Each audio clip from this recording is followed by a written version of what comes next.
Hi, I'm Andy Mioccia and you're watching A News. Here are the headlines. Donald Trump does not rule out force to take Panama Canal and Greenland. Rescuers search for survivors after quake in Tibet claims at least 126 lives. President of Azerbaijan Ilham Aliyev calls for constitutional amendments in Armenia to secure peace deal. Thank you for tuning in. U.S. President-elect Donald Trump refused to rule out using military force to pursue acquisition of the Panama Canal and Greenland day after Congress certified his victory in the November election. Trump, who takes office on January 20th, also floated the idea of turning Canada into a U.S. state, said he would demand far higher defense spending from NATO allies, and promised to change the name of the Gulf of Mexico to the Gulf of America. President-elect Donald Trump declined to rule out military or economic action to regain control over the Panama Canal and acquire Greenland, describing them as crucial to U.S. economic and national security. To pressure Denmark into selling Greenland, he suggested imposing tariffs, despite Denmark's firm stance that Greenland is not for sale. When asked if he could rule out using military or economic force to gain control of the Panama Canal and Greenland, Trump said he cannot assure that on either of those two. Well, we need Greenland for national security purposes. I've been told that for a long time, long before I even ran. I mean, people have been talking about it for a long time. You have approximately 45,000 people there. People really don't even know if Denmark has any legal right to it. But if they do, they should give it up because we need it for national security. That's for the free world. Panama Canal is vital to our country. It's being operated by China. And we gave the Panama Canal to Panama. We didn't give it to China. And they've abused it. They've abused that gift. It should have never been made, by the way. Giving the Panama Canal is why Jimmy Carter lost the election, in my opinion, more so maybe than the hostages. Trump also reiterated interest in making Canada a U.S. state, criticizing American spending on Canadian goods and military support. Another striking proposal was Trump's vow to rename the Gulf of Mexico as the Gulf of America, which he praised as a beautiful name. He also restated his intention to impose significant tariffs on Mexico and Canada, further straining relations with two key U.S. neighbors. Economic force. Because Canada and the United States, that would really be something. You get rid of that artificially drawn line, and you take a look at what that looks like, and it would also be much better for national security. Don't forget, we basically protect Canada. We don't need anything they have. We don't need their dairy products. We have more than they have. We don't need anything. So why are we losing $200 billion a year and more to protect Canada? No, right. But why are we supporting a country, $200 billion plus a year? Our military is at their disposal. All of these other things, they should be a state. That's why I told Trudeau when he came down, I said, what would happen if we didn't do it? Turning to defense, Trump proposed NATO members increase their defense spending target to 5% of their GDP, criticizing allies for not meeting existing commitments. Well, I think NATO should have 5%, yeah. Well, you can't do it at 2%. I mean, at 2%, every country, if you're going to have a country in a regular military, you're at 4%. I think they should be, they're in dangerous territory. I think it should be, they can all afford it, but they should be at 5%, not 2%. I'm the one that got them to pay 2%. The press conference held a day after Congress formally certified Trump's election victory. President-elect prepares to take office on January 20th. Can you clarify what you mean by military force? On Donald Trump's request for NATO members to spend more on defense, we're talking to Melih Demirtas, a researcher at the Cappadocia University, coming to us live from Nevşehir. Hi, Melih. Thank you for joining us. Now, Trump is asking for quite a hike in defense spending from NATO allies to 5% of their respective GDPs.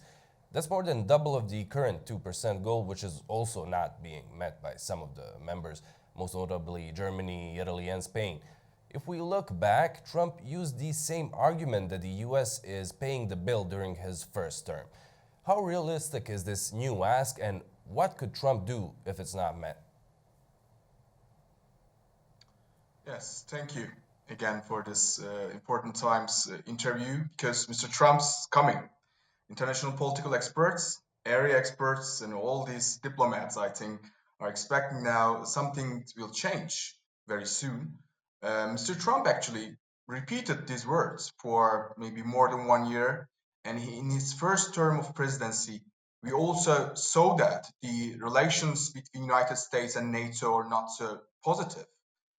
Please remember the former NATO chief secretary, Mr. Stoltenberg, and the efforts of him, and now Mr. Mark Rutte's efforts for revitalizing and reconstructing NATO spirit. But Mr. Trump, I think, thinks again from the side of a tradesman. He's a very successful tradesman. He's a very successful maybe economist, but also his style of this tradesman ideology is directly affecting now this diplomacy, heavy or realistic diplomacy in our geography. I mean, 2%, 5%. Look at this, please. This is very, typical tradesman style. But one thing is very, very sure, that this geography is a dangerous geography. I mean, the Eurasian, the Middle Eastern affairs, I think since the end of the Second World War, we have seen that Germans, French, British, they had, of course, see themselves in a very isolated vacuum. They, of course, spending more on their education, on their cultural sectors, on, of course, transportation and everything. But the world never stopped, the threats never stopped. And we have once again seen that the Ukrainian crisis, especially now, is also the ongoing Middle Eastern humanitarian crisis. I think some actors must really contribute with the money, with the military personnel, like Turkey, I think, have done for many, many years with the equipment of the military personnel, diplomatic menace. I think more actors must do something for more endeavor. Well, the finance goal is set to be updated at the meeting in Hague in June.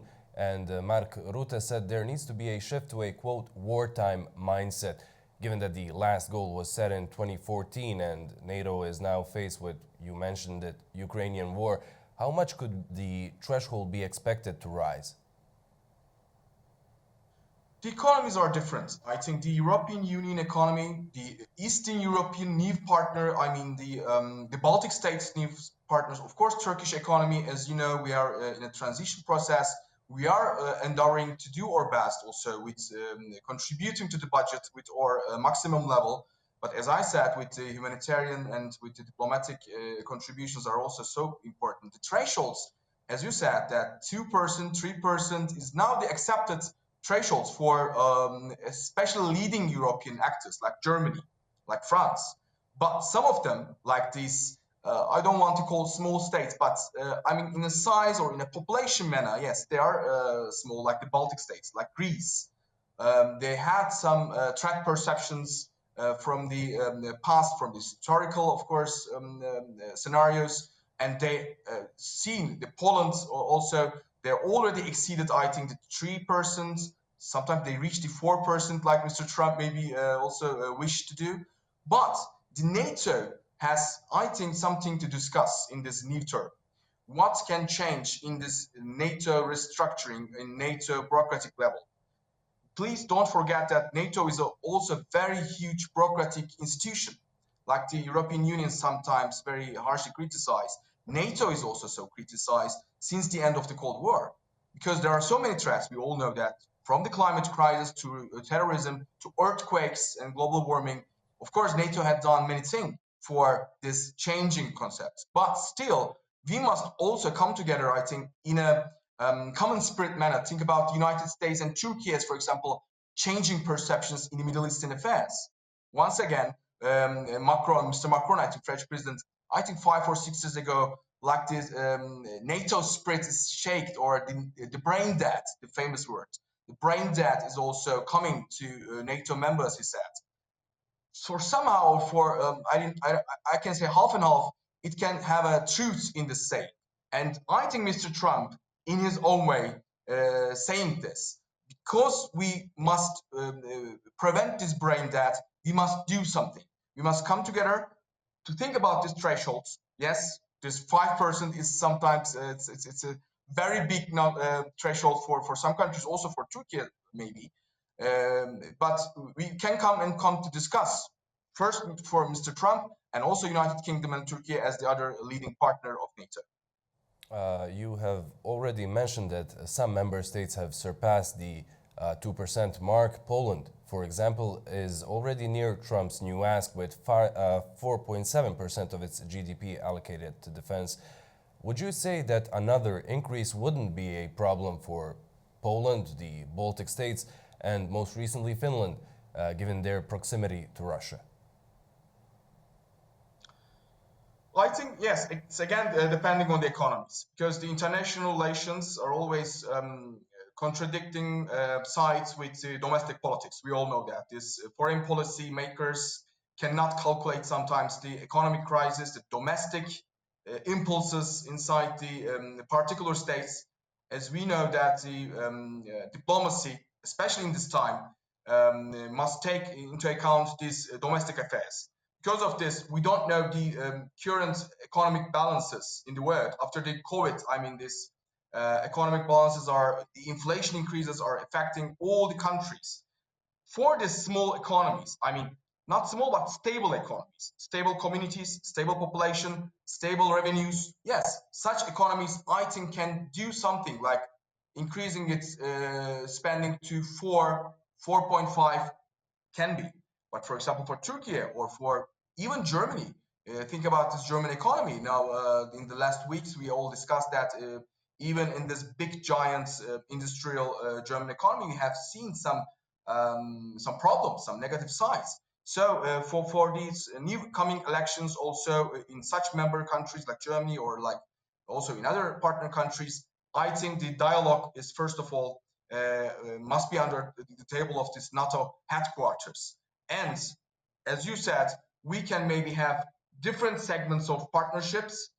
I think Mr. Trump can offer maybe this, I mean, like this line of the borderline of the countries with Russia, I mean, with the crisis geographies. Maybe they can do their best about this increasing of thresholds, and the second sector of the other countries come, for example, in the second, I mean, increase wave of Mr. Trump's, I don't know, proposal. We will all discuss this, I think, in the coming term of Mr. Trump. But the nightmare or the negative scenario will be what Mr. Trump said in the past, that we can exit from NATO. Once again, he said, I think not once again, several times he said, if you cannot maybe believe this, I mean, if you cannot maybe force all the members with your ideals, we can even exit from NATO, he said.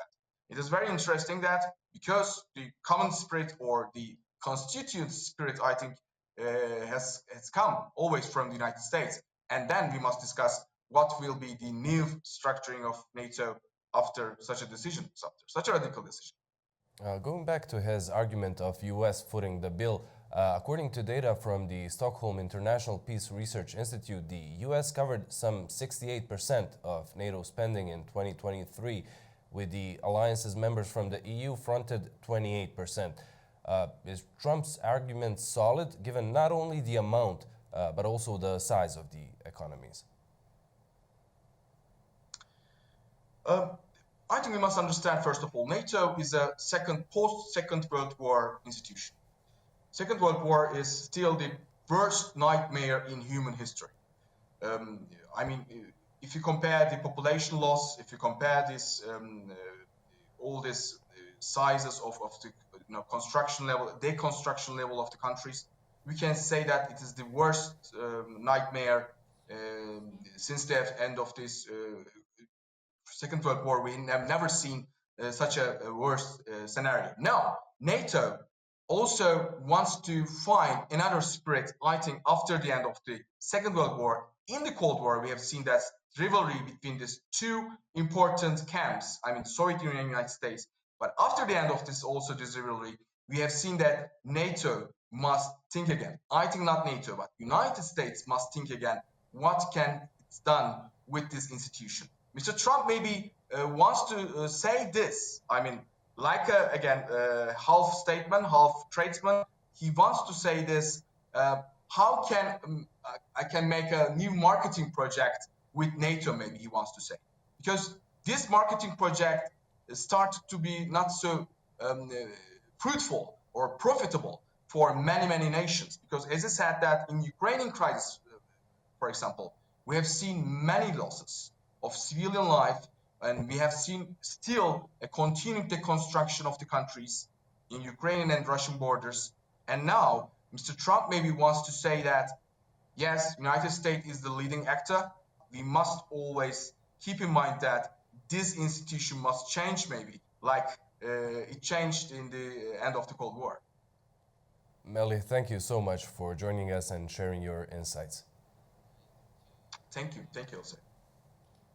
Still on the subject of Trump's press conference, Panama fired back at the US president-elect, saying that the sovereignty of the Panama Canal is non-negotiable. Foreign Minister Javier Martinez Acha called the canal Panama's irreversible conquest, saying it is solely under Panama's control and will remain that way. He also reaffirmed the country's commitment to neutrality in any conflict, stressing that the canal's primary mission is to serve global trade. Tens of thousands have been evacuated in the face of wildfires that tore across the Los Angeles area. State of California deployed more than 1,400 firefighters to combat the blazes that broke out Tuesday evening. The wildfire, which began Tuesday, has already burned over 510 hectares in the Pacific Palisades area, nestled between Santa Monica and Malibu in the United States. 30,000 residents have been forced to evacuate as flames engulf homes and create gridlock on roads leading to safety. Firefighters are battling around the clock using aircraft to drop water and bulldozers to clear roads for emergency vehicles. Television images show homes engulfed in flames and traffic at a standstill as residents attempt to flee. The National Weather Service has issued its highest fire alert, warning the worst is yet to come as wind conditions are expected to worsen overnight. Yeah, this fire came out from, looked like the ridge on top of Palisades Drive and like Lockman Lane, etc. And the wind was howling at 38, 40 miles an hour, major gusts, and it's just blowing right down to the beach. Flying embers have already set palm trees ablaze along Sunset Boulevard, with firefighters working to contain the damage and prevent further evacuations. Well, obviously people's lives. Property damage is property damage. Losing lives, dogs, animals, horses, a lot of horses in the neighborhood. So, yes, so that's what matters. The situation remains critical as firefighters race against time to protect lives and property in one of LA's most exclusive neighborhoods.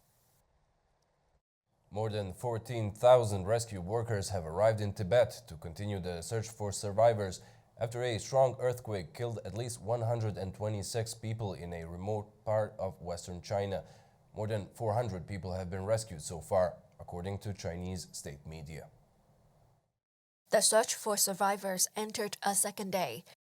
As of 8 a.m. local time, more than 500 aftershocks were recorded in the Tingri.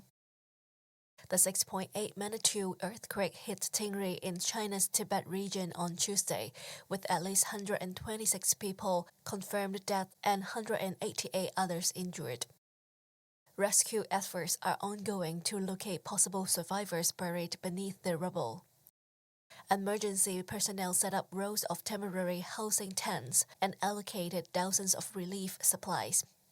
Chinese government has activated emergency response programs and dispatched works team to support rescue operations and offer guidance on post-quick emergency assessment of buildings and municipal facilities. Over $13 million from the Central Natural Disaster Relief Fund has been allocated to support the rescue operation and relocation of affected residents. According to the Chinese officials, more than 400 people trapped in foothills of Himalayas have been rescued, while over 30,000 residents have been relocated. Tremors from the quake were also felt in the neighboring Bhutan and India. As rescue teams race to find survivors of the Tibet quake, our Laura Westbrook brings the latest from Hong Kong. Videos on Chinese state media showed rescue workers pulling victims from the rubble, and officials say they've rescued more than 400 people. Now, this is a remote part of Tibet near the Himalayan border with Nepal. More than 3,600 houses were destroyed by this 6.8 magnitude quake. According to reports, many of the fallen houses were constructed from materials such as stone, mud bricks, and wood. Now, the high altitude and temperatures overnight dropping to as low as minus 18 degrees Celsius are hampering efforts to find survivors and also affecting those left homeless. Footage on state media showed families huddled in tents erected by soldiers. They have been given electric heaters, but they are having to deal with these very cold conditions. Survivors are also having to contend with hundreds of aftershocks. Some 30,000 residents have been relocated, and Chinese President Xi Jinping has called for all-out search and rescue efforts. He's also ordered survivors to be properly resettled. We've also heard from other world leaders, including Russian President Vladimir Putin, who expressed his sincere condolences. Now, the closest city to the quake's epicenter was Tibet's second largest city of Shigatse.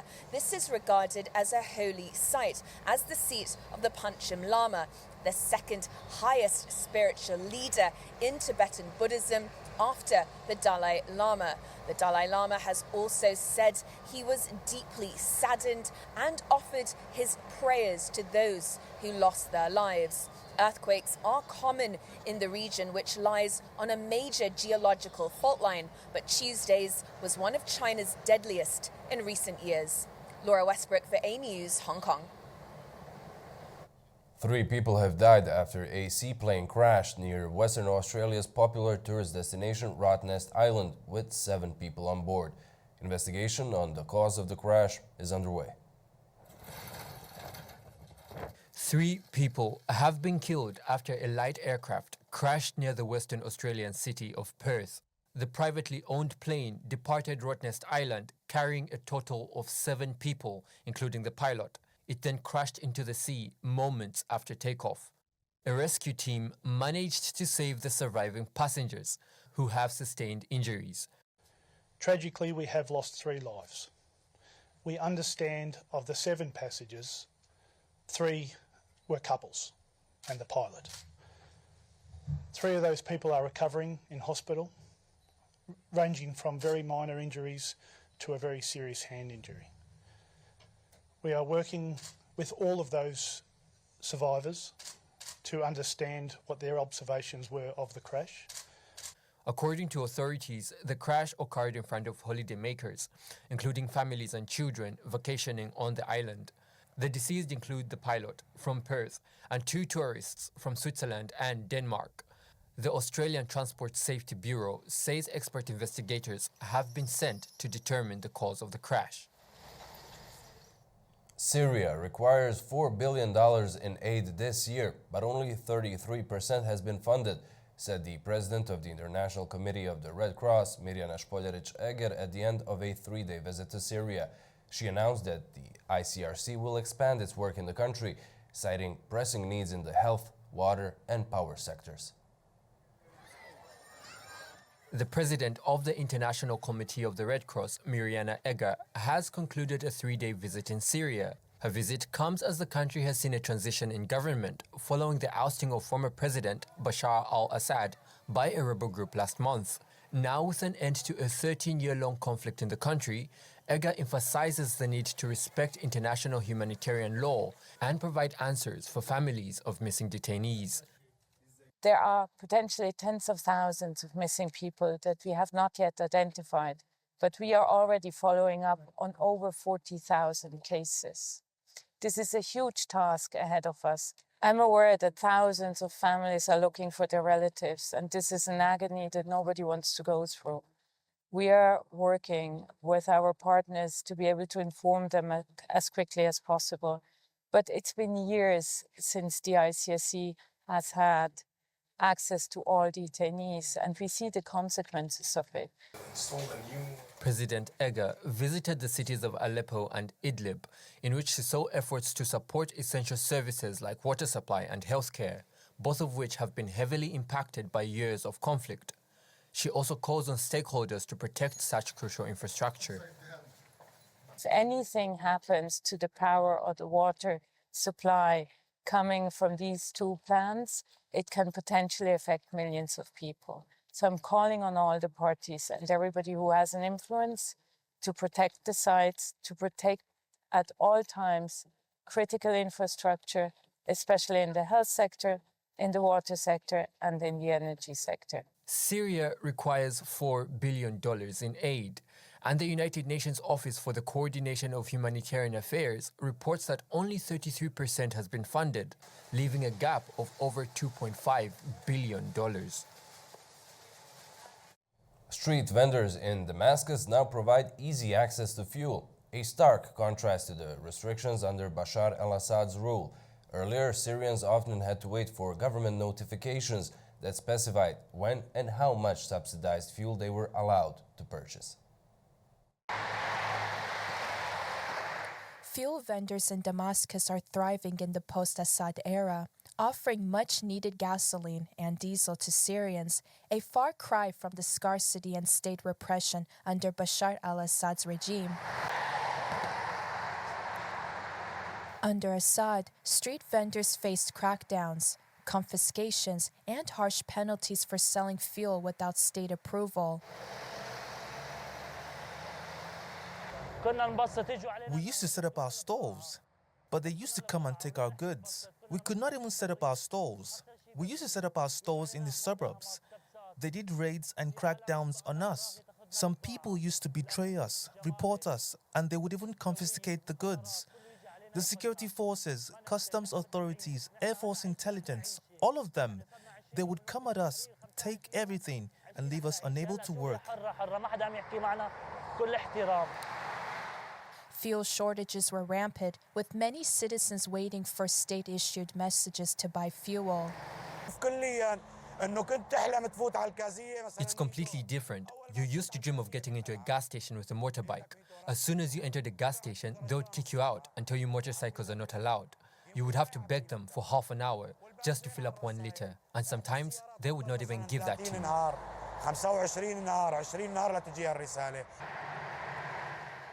Since Assad's fall, vendors have enjoyed newfound freedom, helping ease fuel access for the public.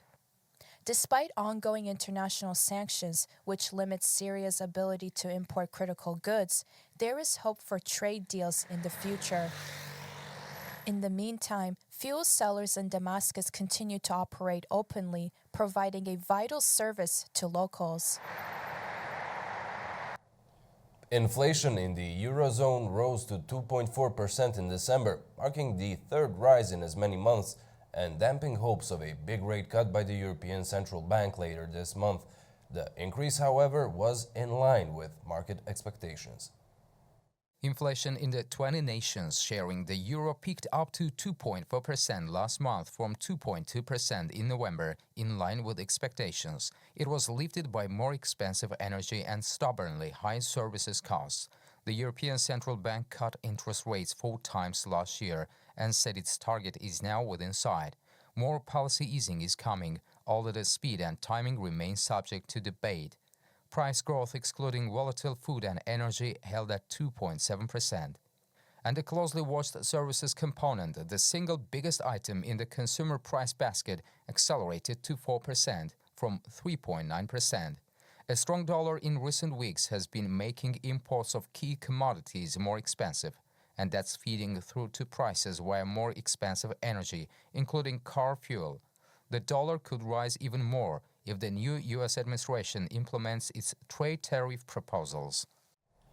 Azerbaijani President Ilham Aliyev gave an interview to several television channels, including A News. Aliyev shared his views on the country's social and economic situation, international and regional relations. President of Azerbaijan Ilham Aliyev spoke about regional and international issues during his big interview to several television channels, including a news. Commenting the issue on normalization of Armenia-Azerbaijan relations, the president stated that securing a peace deal with Armenia is possible only with the implementation of constitutional amendments in this country. He emphasized that such changes are essential for the stability and future relations between the two nations. Ümid edirəm ki, bizim bütün sülh müqaviləsi ilə bağlı şərtlər. I hope that all our conditions regarding the peace treaty will be accepted, because there are no extraordinary issues in these conditions. The abolition of the Minsk Group, the amendment of the constitution. Without these, a peace treaty is impossible. If Armenia does not need a peace treaty, we do not need it either.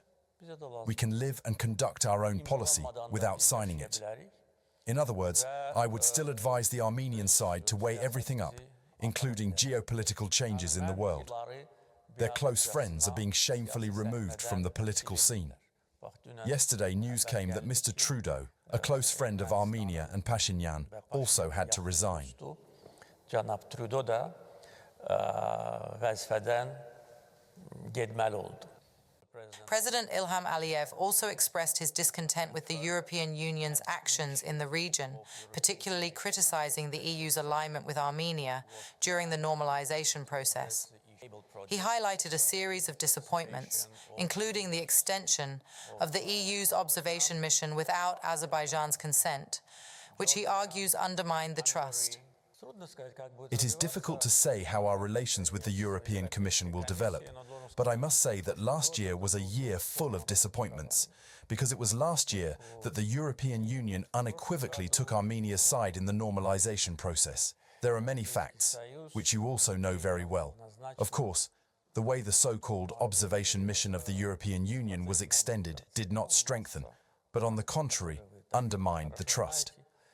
After all, when we demanded that it be agreed with us, it was not because we have some inflated ambitions, but simply because the very establishment of this mission and its sending to our border was agreed with us, personally with me, in Prague, in October 2022.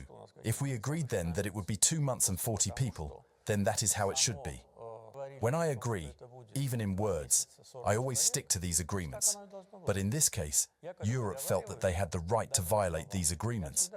But then, without any notification, without any agreement with us, they not only extended this mission, they increased it and even invited a country that is not a member of the European Union, essentially undermining trust.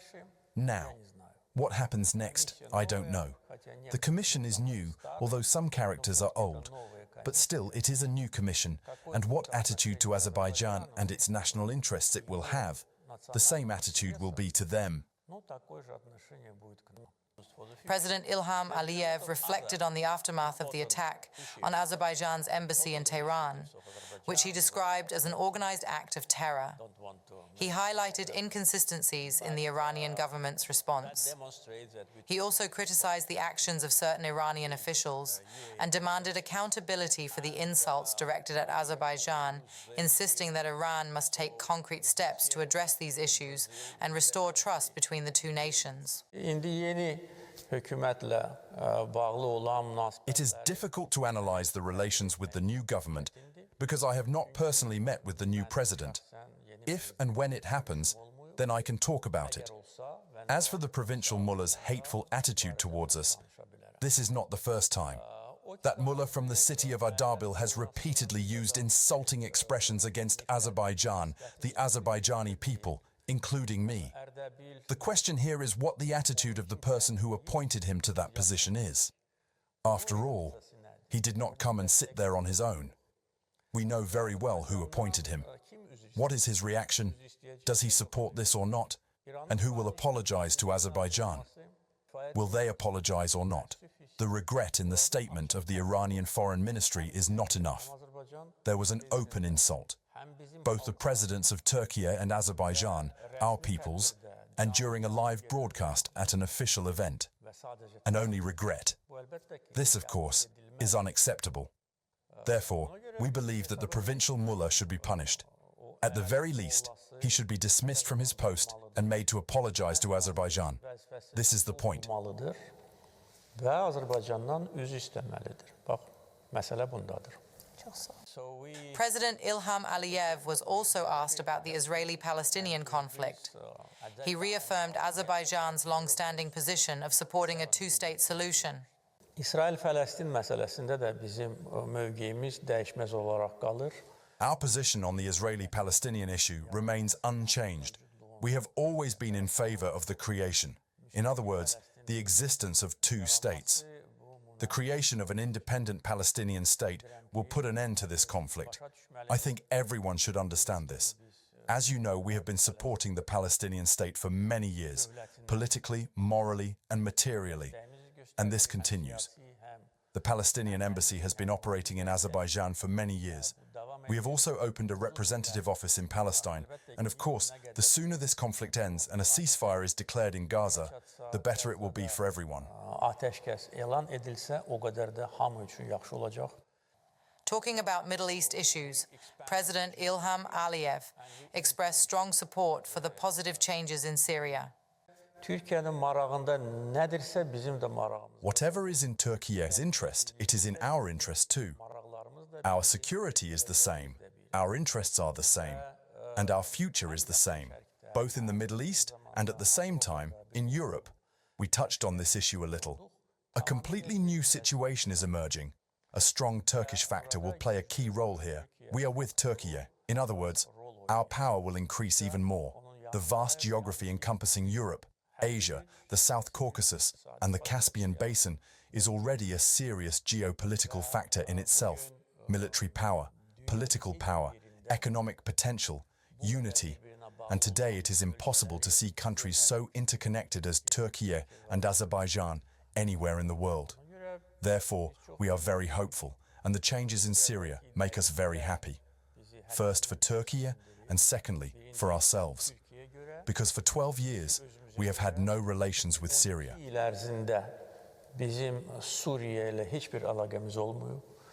President Aliyev also criticized French President Macron's recent accusations against Azerbaijan. Fransaya gəldikdə orada indi siyasi səhnədə nələr baş verir? İndi hər kəs özü görür. As for France, what is happening on the political scene there now? Everyone can see that. Yesterday, the French president made further absurd accusations against Azerbaijan. It seems that Mr. Macron cannot live without Azerbaijan. He has some kind of mania and wants to blame all his sins on us. I think that if we have become so strong that we can interfere in the internal affairs of France and change something, we can simply be proud of it. In fact, this statement is an admission of his own helplessness. A president of a great state suffers from the actions of a country with a population of 10 million located far away in the Caucasus region. However, we have nothing to do with the internal affairs of France. Simply put, this was brought about by wrong approaches and irrelevant policies. If there is a consensus in French political circles, it is a consensus only on Azerbaijanophobia. In response to a question from a news about the significance of COP29 being held in Azerbaijan, President Aliyev emphasized that it was both a challenge and an opportunity, with one key success being the resolution of the decade-long deadlock on the carbon market, achieving consensus on Article 6 of the Paris Agreement. Additionally, financing saw a significant breakthrough, tripling commitments from $100 billion to $300 billion. Yes, COP29 was a big challenge for us and, of course, a big opportunity. And our task was to convert the challenge into success. Of course, we clearly realized that Azerbaijan, as another biggest gas emission country, cannot play a decisive role in bringing the world together. But we thought that our experience in international institutions and diversified foreign policy will help us to build bridges. On energy cooperation with Europe, the head of state said that Azerbaijan has expanded its gas exports to 12 countries, including 10 in Europe, doubling supplies since 2022. And for many countries, members of the European Union, Azerbaijani gas now makes about half of their domestic consumption. And this is really a serious support which we demonstrate to our partners in Europe. So our future plans are to expand the geography. We already are in negotiations with some other European countries which are close to those which are already receiving our gas. The country President Aliyev outlined Azerbaijan's plans to boost output from new and existing fields, but emphasized that Europe must address financing challenges as banks pull back from fossil fuel projects. He stressed the need for Europe to invest in infrastructure to sustain and expand supply, noting that while Azerbaijan is doing its part, Europe must also fulfill its responsibilities. At the same time, on January 20th, Donald Trump returns to the White House for his second term. His journey back to the Oval Office has been anything but ordinary. From legal battles and political setbacks to assassination attempts, Trump's return was once deemed impossible by many. We examine how this unexpected victory has been perceived globally, including in Azerbaijan. Somebody has to help this country, and if they don't, the country and the world are in big trouble. With 12 days left until President-elect Donald Trump's inauguration ceremony, with his victory having already been certified by the US Congress, many now seem to have forgotten that his return to the White House was once deemed unthinkable.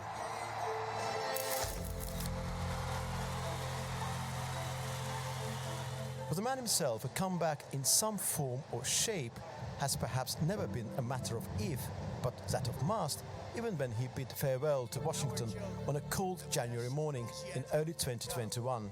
Thank you and farewell. God bless you. God bless the United States of America.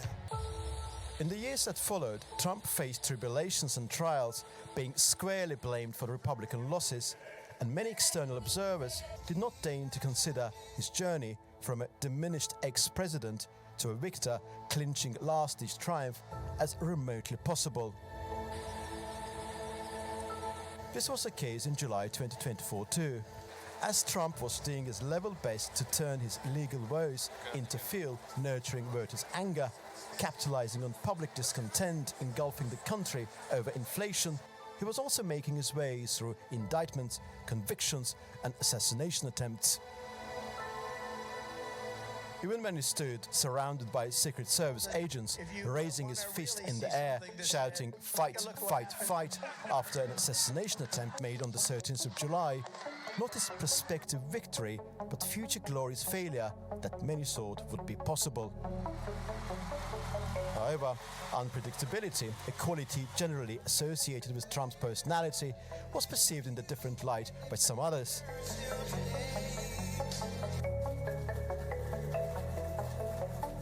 For Azerbaijani President Ilham Aliyev, for instance, his prospects were not so impossible.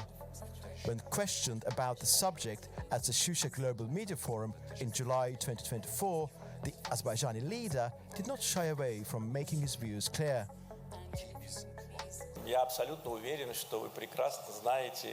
I am absolutely sure that you know perfectly well what preference I would make. And I think I am not the only one in Azerbaijan.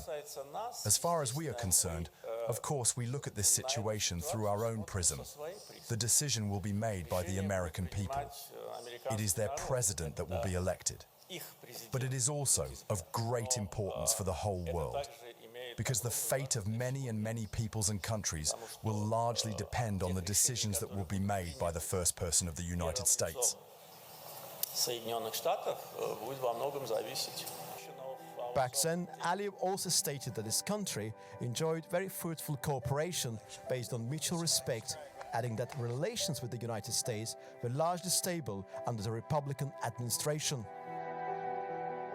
During the presidency of President Trump, we enjoyed very fruitful cooperation, relations, based on mutual respect and appreciation of mutual support on different tracks.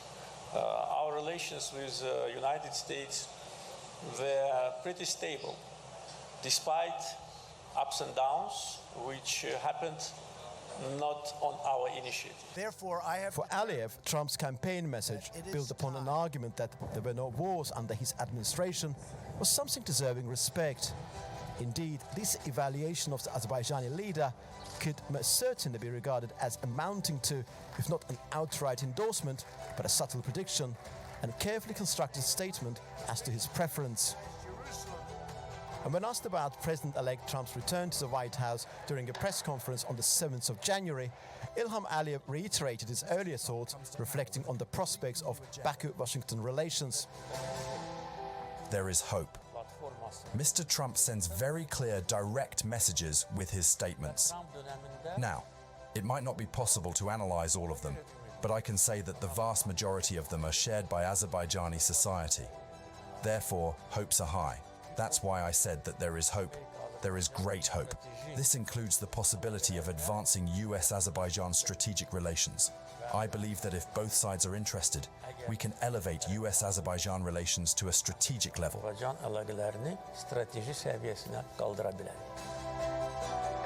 Well, indeed, there seems to be a sense of hope in the air.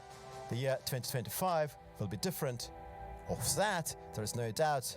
Yet, whether the perceived optimism surrounding Trump's re-election will materialize is another question.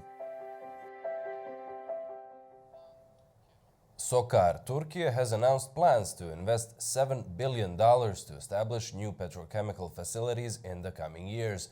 The first feasibility study has already been completed. Speaking at a meeting in Istanbul, SOCAR Turkey Chief Executive Officer Elçin İbarov said that the company, which started its operations in 2008, has invested $18.5 billion to date. According to him, they envisage an investment of approximately $7 billion to establish new petrochemical facilities, but there are many factors, such as which units will be established and from which countries those units will be bought, because of the front-end engineering design study. He stressed that the company expects the FEED period of the project to be 18 to 24 months, and the final decision phase of the project can be started with the completion of the FEED process by the end of 2026. Still in Turkey, a new cybersecurity directorate has been established under the Turkish presidency. Headquartered in Ankara, the Cybersecurity Directorate will function as a public legal entity with a special budget. Its primary mission will be to ensure cybersecurity by developing policies, strategies, and action plans, as well as coordinating related activities. The Directorate will also focus on increasing awareness, education, and public understanding of cybersecurity, while promoting projects that support information security across the country. The Directorate's tasks include fostering collaboration among public institutions, private companies, and universities. It aims to strengthen Turkey's cybersecurity ecosystem by encouraging the development of domestic and national technologies. Efforts will also be made to enhance the competitiveness of local entrepreneurs in global markets through research and development, technology transfer, and the identification of vulnerabilities in cybersecurity infrastructure. Over in China, tourists are flocking to the Bositeng Lake in the Shanjiang region. The largest freshwater lake in the province is famous for its winter season's icy activities.